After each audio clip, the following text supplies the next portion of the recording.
Olá, estudantes do 7º ano. Nesta aula, vamos conversar sobre o uso do mas e do mais. Vamos compreender um pouquinho mais a respeito das conjunções adversativas, quando que esse mas dá a ideia de contrariedade e quando que o mais, com i, nos dá a ideia de quantidade, quando ele quantifica uma determinada situação. Eu sou a professora Rosa Helena Bueno, estamos aqui contribuindo com as videoaulas para o 7º ano. Gostaria de demonstrar o meu apreço a todos vocês que estão aí contemplando as nossas videoaulas. Espero que nós tenhamos aí compartilhado um pouco dos nossos saberes que adquirimos ao longo da nossa graduação, da nossa faculdade. Então, vamos ver quais são aqui os objetivos estabelecidos para essa aula, que consistem em fazer a leitura de um texto narrativo, vamos fazer uma revisão das conjunções e dos advérbios e reconhecer o efeito de sentido decorrente do uso de expressões. Então, aquela dúvida que às vezes bate quando a gente está produzindo um texto, né? Será que eu uso mas ou será que eu uso mais? Qual seria a diferença entre o mas sem o S e o mais com desculpem, o mas sem o I e o mais com a presença do I, né? Qual será que é a diferença? Vocês provavelmente já pararam para pensar, né? Existe aí uma diferença entre mas e mais, mas, no entanto, todavia, são sinônimos aí. É comum a gente encontrar nos textos dos alunos, e às vezes até aluno do ensino médio, o uso equivocado do mais pelo mas ou vice-versa. Então, vamos tentar entender direitinho como que funciona um, como que funciona o outro. Então, antes de relembrar a diferença entre mais e mas, vamos ler um fragmento do texto O Menino no Espelho. Vamos à leitura então, pessoal. Acompanhem aqui comigo. O Menino no Espelho. Nas minhas buscas, não deixei de encontrar meninos bastante parecidos comigo. Na associação de escoteiros havia um, chamado Luizinho, que era a minha cara, cuspida e escarrada. Mas só de longe. Se a gente observasse de perto, acabava descobrindo uma porção de diferenças. Ele era um pouquinho mais baixo do que eu, meio dentuço e tinha os cabelos mais claros. Sua voz também era diferente da minha, fina e esganiçada. E ao falar ele tinha o hábito, que eu não tinha, de franzir a cara como quem está com dor de barriga. Enfim, era completamente diferente de mim. Mesmo os gêmeos que eu conhecia não eram lá tão iguais como se dizia. Na nossa classe havia 2 irmãos gêmeos, o Beleléu e o Catatal. Eram parecidíssimos, a ponto de ser confundidos pela professora. Mas se a gente reparasse bem, descobria que um tinha o rosto mais fino que o outro. Não sei se o Beleléu ou o Catatal. E um tinha uma verruga no queixo que o outro não tinha. Não sei se o Catatal ou o Beleléu. De qualquer maneira, tivesse eu um irmão gêmeo como eles, e já me daria por muito satisfeito. Então temos aqui um texto escrito por Fernando Sabino, um escritor celebrado aí da nossa literatura brasileira. O título do texto é O Menino no Espelho e aqui está a referência do site onde ele está disponível para vocês fazerem a leitura na íntegra, Então aqui a gente trouxe apenas aí um fragmento de um texto do Fernando Sabino, Vamos deixar disponibilizado para vocês aí nos slides o site para que vocês possam fazer a leitura desse texto na íntegra, que vale a pena. Lembrando que o Fernando Sabino, ele é autor de vários contos, crônicas, é bem famoso na nossa literatura, provavelmente vocês já entraram em contato com os textos desse autor.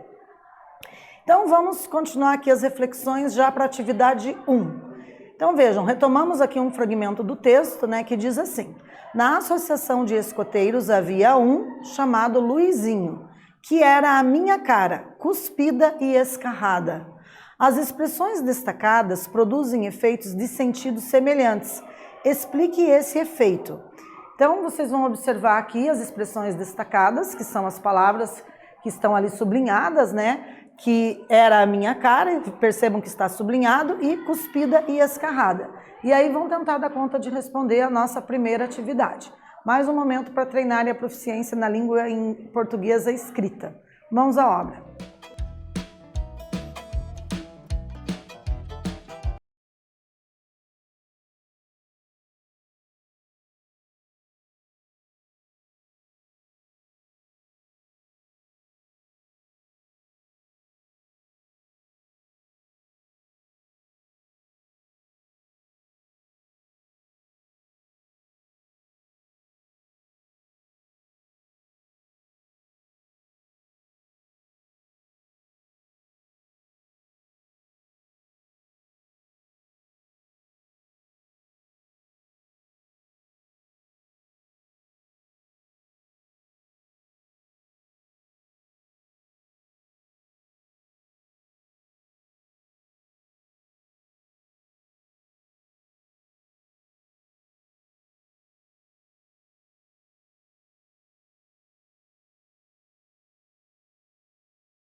E aí, pessoal, como ficou? Vamos ver aqui a nossa sugestão de resposta para vocês. Observem aqui comigo. Vamos lá. Então, vejam, as expressões destacadas produzem efeitos de sentido semelhantes? Explique esse efeito. Que era a minha cara, cuspida e escarrada eram as expressões destacadas, né? Então, vejam, as duas expressões declaram a ideia de semelhança entre os personagens, né? Então, nós temos aqui, quando ele diz, era a minha cara, era muito parecido comigo, né? E cuspida e escarrada é uma expressão utilizada numa maneira informal, né? Na linguagem informal, coloquial, que é essa linguagem utilizada no dia a dia. É comum as pessoas utilizarem as palavras cuspida e escarrada, se referindo a algo que é muito semelhante ou a pessoas que são semelhantes umas com as outras, né? Não sei se vocês já ouviram essa expressão, né? Mas é uma expressão aí típica da nossa língua portuguesa. Geralmente aí em todas as regiões do Brasil, quando você usa essa expressão, as pessoas reconhecem no sentido de que algo é semelhante, né? Ou alguém é semelhante. Por isso é cuspido e escarrado, certo? Então, só por curiosidade, se vocês responderam algo aí que tenha produzido o mesmo sentido da nossa sugestão de resposta, parabéns, estão no caminho certo, ok? Vamos dar continuidade, então? Então, vamos relembrar os efeitos de sentido que são produzidos pelo uso das expressões mais e mas. Vejam, o advérbio mais é empregado para indicar intensidade ou quantidade. Quando indica intensidade, olhem aqui o exemplo. Ele era um pouquinho mais baixo do que eu. Percebam que o mais, ele intensifica o adjetivo baixo, que é uma qualidade ali, né? Então, quando ele intensifica, nesse caso, esse adjetivo baixo, a gente diz que ele é um advérbio de intensidade. E quando que ele pode ser de quantidade? Observem aqui, ele era um menino a mais na sala de aula. Agora, eu estou quantificando o número de meninos que existem na sala de aula, tá? Então, conseguem perceber a diferença entre intensidade, né, e quantidade? Então, o mais utilizado para indicar quantidade, ele atribui aí um número, né? Por exemplo, no segundo exemplo que nós temos aqui, ele era um menino a mais na sala de aula, a gente poderia dizer, tínhamos 28 meninos e entrou mais um. Então, agora temos 29. Então, a gente consegue quantificar. Se a gente consegue quantificar, ele é aí um advérbio, né, que indica a quantidade. E quando a gente diz que é mais baixo, mais alto, mais bonito, mais inteligente, né, a gente tem aí que o mais é um advérbio de intensidade, porque ele intensifica a palavra seguinte ao qual se refere, né? Se eu digo fulano é mais inteligente, então vejam, eu estou intensificando o adjetivo inteligente, por isso que eu digo que é um advérbio de intensidade. E aí, esse mais tem que ser grafado, tem que ser escrito com o i tem que estar presente, certo? Vamos continuar as reflexões? Vejam, enquanto o mais intensifica e quantifica, o mas liga ideias que contrastam entre si, que se opõem. Exemplo, os meninos eram gêmeos, mas não eram lá tão iguais como se dizia, né? Então, eu poderia substituir esse mas por outras palavras ali, por outras conjunções coordenativas adversativas, né? Eu não sei se vocês se lembram de terem estudado as conjunções coordenativas adversativas, né? As conjunções coordenadas. Então, o mas, ele é sinônimo de no entanto, entretanto, porém, todavia. Eu posso utilizar o mas se eu quiser substituir ele por um sinônimo, eu posso utilizar qualquer uma das outras conjunções que são sinônimas, né? Que são as conjunções adversativas, que dão ideia de contrariedade, de situação adversa, né? Então, retomando o exemplo para a gente entender como que ocorre essa contrariedade nessa frase, nesse enunciado. Então, observem ali, os meninos eram gêmeos, mas não eram lá tão iguais como se dizia, né? Eu poderia substituir por porém, ó, os meninos eram gêmeos, vírgula, porém não eram lá tão iguais como se dizia. Também posso substituir por no entanto, entretanto, todavia. Ficaria, os meninos eram gêmeos, entretanto, não eram lá tão iguais como se dizia. Então, mas, porém, todavia, no entanto, entretanto, dão a ideia de contrariedade, de situação que é adversa, né? Por isso é uma conjunção adversativa, certo? Então percebam que aqui também nessa frase a gente tem um período composto por coordenação, né? Por que é composto? Porque ele tem ali duas orações. Então no primeiro momento os meninos eram gêmeos, temos o verbo ser, né? Na palavra ali eram, ele está flexionado no pretérito imperfeito do modo indicativo, né? Eu reconheço que ali eu tenho a presença de um verbo, portanto eu tenho uma oração. Certo? E na sequência, mas não eram lá tão iguais como se dizia, nós temos dois verbos ali, né? Que é o verbo ser novamente flexionado por meio da palavra era e o verbo dizer por meio da palavra dizia. Então temos aqui um período composto, né? Contendo aí mais de duas orações e esse mas está ali fazendo a contraposição de ideias, portanto não vai a letra I porque ele é uma conjunção adversativa.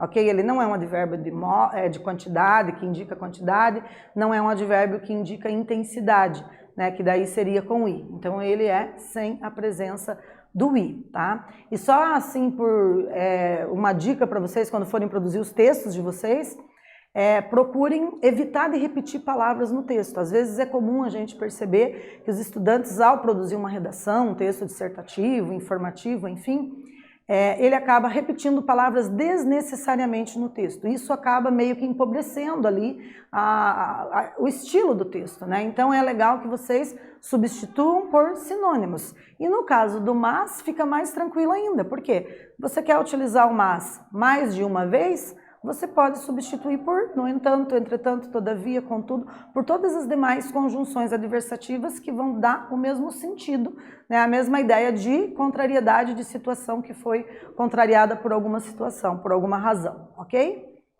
Continuando então, vamos para a nossa segunda atividade. Observe que nós temos mais um fragmento, né? Mais com I, mais um fragmento do texto, que diz assim: na associação de escoteiros havia um chamado Luizinho, que era a minha cara, cuspida e escarrada, mas só de longe. Se a gente observasse de perto, acabava descobrindo uma porção de diferenças. O uso da expressão mais no enunciado. Primeira letra, letra A, quantifica a diferença sobre a aparência dos personagens. Letra B, intensifica as expressões anteriores. Ou letra C, estabelece relação de contraste entre as ideias. Então agora, de posse de todas as informações que a gente discutiu até aqui, vocês vão tentar resolver aí a nossa segunda atividade, que é uma questão objetiva, né? Ela é de múltipla escolha, tá? Então vocês vão selecionar uma das alternativas e vão clicar um X, ok? Então um tempinho para vocês refletirem aí sobre o enunciado dessa questão e tomara que acertem.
E aí, pessoal, ficou fácil para vocês perceberem aí qual seria a alternativa correta? Que letra será que vocês marcaram? Eu estou curiosa, ou marcariam, né? Espero que estejam aí realizando as atividades e refletindo sobre as respostas antes da gente poder apresentar a nossa sugestão para vocês, né? Porque esse exercício mental aí, sobre a atividade que a gente está propondo, né? Essa tentativa de interpretar o enunciado, de verificar se vocês compreenderam os conceitos que a gente está trabalhando, né? Isso faz parte do processo de aprendizagem. Então é importante sempre vocês realizarem as atividades antes, para depois, quando o professor fala a resposta correta, vocês só verificarem se acertaram ou, caso tenham errado, é um momento de aprendizado, vocês vão compreender o porquê que erraram e, a partir de então, dificilmente errarão novamente. Então o erro também faz parte do nosso processo de aprendizagem. O importante é a gente tentar solucionar as atividades antes das correções, certo? Então vamos ver aqui qual que seria a resposta correta, né? Então temos aqui o fragmento, né? E o uso da expressão mas no enunciado significa o quê? Estabelece uma relação de contraste entre as ideias, né? Então é uma conjunção adversativa, como eu disse, né? Ele diz ali, mas só de longe, né? Se a gente observasse de perto, acabava descobrindo uma porção de diferenças, né? Para dizer que não eram parecidos ali, né? Então fica aí essa relação de contraste de ideias, certo? E vamos agora para a nossa terceira atividade. Torcemos mais um fragmento, percebam que nós temos ali o uso do colchetes e dentro dos colchetes as reticências que indicam que um fragmento do texto foi omitido, não está aqui, né? E o fragmento que a gente trouxe é meio dentuço e tinha os cabelos mais claros. E agora, no enunciado, qual é o efeito de sentido produzido pelo uso da expressão mais? O que esse mais aqui nos indica? Então, um tempinho para vocês pensarem e elaborar aí 1, 2 frases para dar conta de responder a esse enunciado da nossa terceira atividade.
Retornando então, pessoal, vamos verificar como ficou a nossa sugestão aí de reflexão e de resposta para esse enunciado.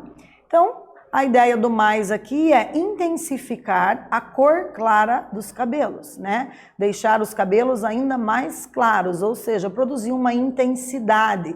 Então, temos aqui uma situação nítida de advérbio de intensidade, porque intensifica o adjetivo clara, né? Se fosse escuro, mais escuro, intensificaria também o adjetivo escuro, e esse mais com a letra I seria um advérbio de intensidade, ok?